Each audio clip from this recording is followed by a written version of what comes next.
I just wanted to say that I grew up in the East Coast.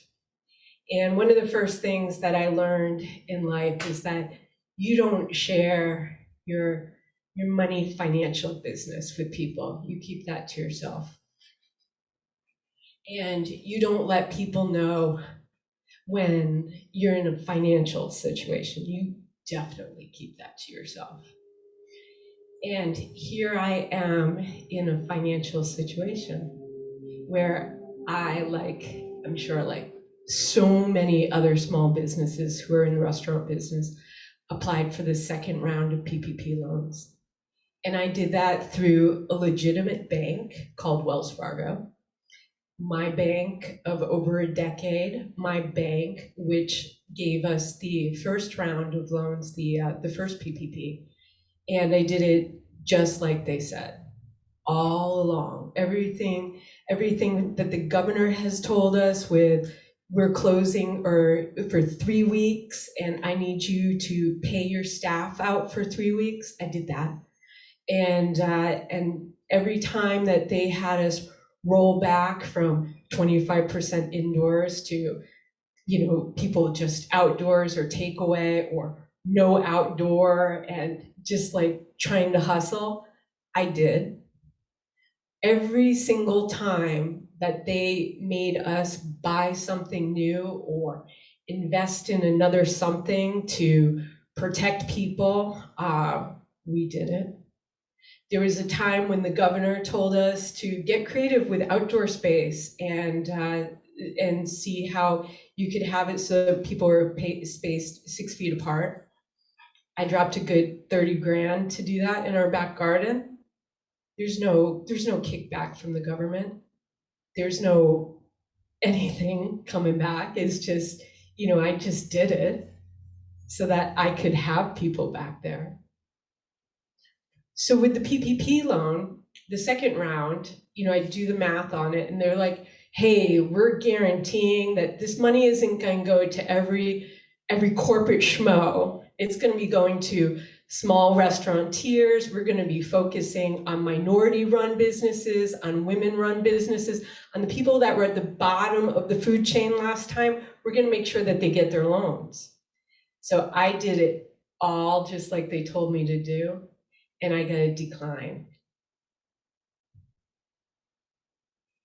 My decline reads something like this. For the following reason, you've been declined. Demand deposit account, DDA, provided did not meet eligibility requirements. This is a generic email that came out to me. It doesn't even say to Tracy. It does have the Wu Wei in the middle of it. But seriously, like, this is what you're sending me after over 1 month ago I applied for it, and this is what I get back. There's no like support line here. There's nobody for me to call. There is no contact. There's not even an explanation really of what is it? DDA is. And so I go into Reddit. I want to know what this word is. I want to know what's happening. So I type it into the internet and this Reddit account comes up, and I guess there's other people who are Wells Fargo customers. Many of them, even they're longer than me. You'd hear 20 years. This is their business account, and they get this kind of reference back. And then there's other people that respond back to that. And they're like, yeah, I got rejected from Wells Fargo, so I took it over to PayPal. I'm like, what? I don't even have a PayPal account. And then, like I post this on the internet and people are telling me, yeah, I got my second round PPP loan from a banker in Oklahoma. I'm like, what? Like, is some random banker in Oklahoma? I'm trying to not to do something that's all hodgepodgey. I want to do something that's legit. I want my loans all in the same place rather than me needing to like, Oklahoma, are you serious? I'm in California. I'm in the Bay Area where they force us, restaurants and music venues and bars to close and hair salons to close. And California is not taking care of us. You have to go to Oklahoma to try and get this loan through a bank nobody's even heard of. And then another guy reaches out to me on something called like Indiegogo or something like that. He's like, this is where I got my money. I'm like, I've never even heard of any of these places. What's happening to us?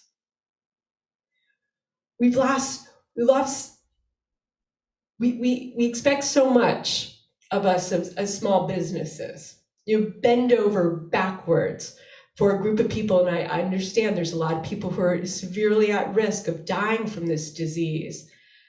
But also there's this whole group of people who run small businesses who are at risk of losing their business. And what I've heard is that there are town council people who take absolutely no issue with this because they're like, well, if the small businesses, if they disappear, it's fine because the shell is still there. Is that really how we're being viewed? That it's all about the shell and somebody else could just fill in the shell when we leave? Look what happened to the days and the times when we used to show up for one another. The government has asked us to make huge sacrifices. Huge. The financial risk that I carry is enormous. I never imagined for 1 minute of one day that the overreach by the government when it comes to a small business could be this huge, that a health department could take over all the laws on running this business. And these people in the health field have never even worked for a business. How much is too much? How much more risk can I afford to hold? And for how long? I ask myself this question every day. When we're not losing money, but bleeding it, and the most expensive thing I have is staff. It's just like, what in the world are you all expecting me to do? Do I become the heartless person and just lay everybody off and put them on the dole? And just work the front door for myself? What happened to that $500 billion program that they said that there was going to small businesses, particularly the ones that are in the restaurant industry? And I get declined because of some DD whatever error? What am I supposed to do? There's no helpline. There's nothing. And what, because we saw it in the news that the government's doing this, do we just like, oh, those small businesses, we have nothing to worry about. They're being taken care of. The first PPP loan was just to cover the salaries for my staff for what, a couple months? And then we go into savings and bleed out from there. People ask me, well, with the second loan, what would it have done? Would it have been retroactive, or how does it work? No, it's not retroactive. They never even paid me for those 3 weeks where I have to put the whole staff on paid leave. I'm trying to drive home a point here. There's risk and there's reward. And I took on this risk to step into the reward of creating a dream and working from my dream. And now the dream is pretty gone. It's a year of gone. And all I'm doing is holding a bucket of risk by myself, trying to pretend like I can do it. It's okay. Help may come my way.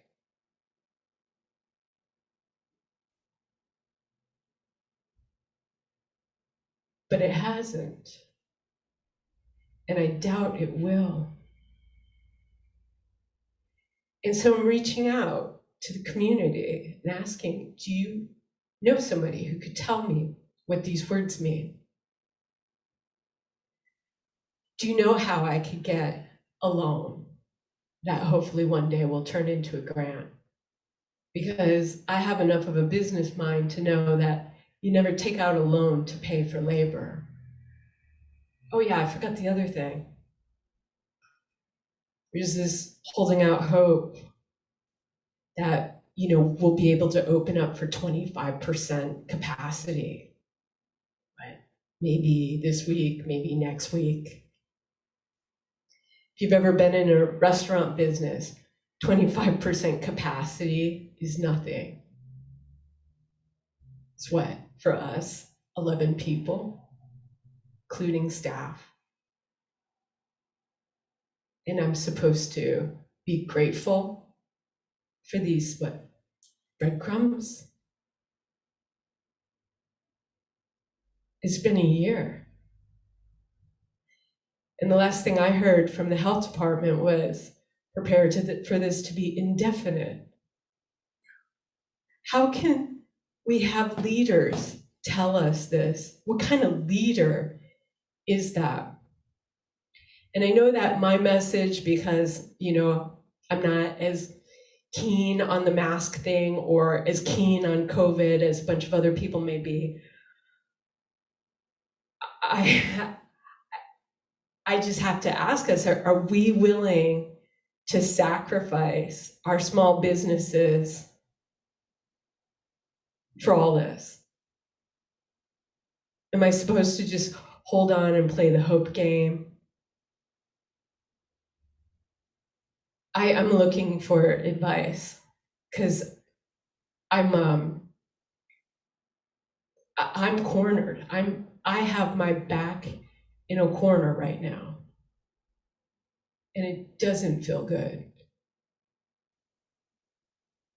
And I don't know, what do I do? Do I double down? Throw more good money after bad? Or do I cut my losses? At what point would you guys choose to do that? Holding on for hope for what? 25% capacity? And for how long? We're bleeding money. How much do you want me to bleed? This is the big risk I'm taking. I take reputational risk every time I get up here on this open mic. I take reputational risk right now as I speak on the open mic. I'm also carrying a lot of financial risk. And I just want to share it with my entire community because I'm hurting.